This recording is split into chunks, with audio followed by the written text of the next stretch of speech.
آپ کی امت میں بھی اس نماز باجماعت کا جو اہتمام کیا گیا، اللہ کے فضل و کرم سے ان کا بھی سارا اجر و ثواب رسول اللہ کو تو ملنا ہے۔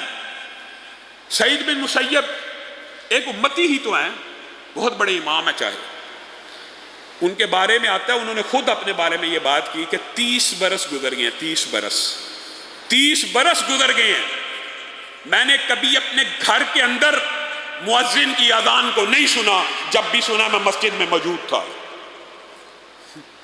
میں اور آپ کس نبی کے ماننے والے ہیں؟ یہ ہیں وہ لوگ جو نبی کی سنت کے اوپر چلنے والے ہیں۔ اور آپ کے بارے میں لوگوں نے گواہی دی کہ 40 برس ہو گئے، ہم نے سعید بن مسیب کو دیکھا، ان کی ایک نماز باجماعت قضا نہیں ہوئی، تکبیر اولیٰ سے پہلے موجود تھے۔ 30 سال تو ایسے گزرے کہ مسجد میں موجود ہوتے تو مؤذن اذان کہتا، اور 10 سال ایسے ہیں کہ اذان کے بعد بھی آئے ہیں تو تکبیر اولیٰ سے محروم نہیں رہے۔ اور بدری صحابہ میں سے ایک صحابی نے اپنے بیٹے کو نصیحت کرتے ہوئے کہا تھا، صرف اس کی تکبیر اولیٰ فوت ہوگی، صرف تکبیر اولیٰ۔ کہا یہ جو تکبیر اولیٰ تو نے فوت کر دیا 100 اونٹنیوں سے بہتر ہے تیرے لیے، کس کام کی وجہ سے اس تکبیر کو مس کر گیا ہے؟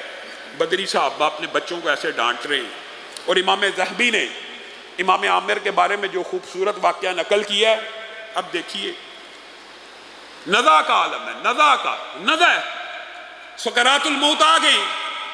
اس عالم میں جب انسان بالکل بے ہوش ہو جاتا ہے اور انسان کا اور اس دنیا کا پردہ اٹھنے ہی والا ہوتا ہے، بلکہ وہ ما بینین اگر کہہ لیں کہ ایک درمیانی کیفیت میں مبتلا ہو جاتا ہے نزع میں، اس عالم میں اذان ہوئی۔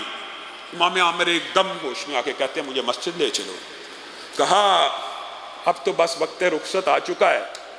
کہا تو وقت رخصت میری خواہش ہے کہ مسجد میں آئے، یہ کیسے ممکن ہے؟ یہ میں کیسے برداشت کروں کہ اذان آ رہی ہے اور میرا ابھی ہوش کا اور شعور کا اور دماغ کا اور دل کا کچھ تعلق باقی ہے اور میں مسجد نہ جاؤں؟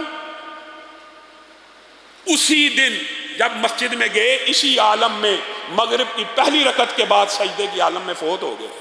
اور یہ ایک نہیں ہے، مسجدوں کے اندر فوت ہونے والے ائمہ کے اوپر باضابطہ طور پہ کتابیں لکھی گئی ہیں۔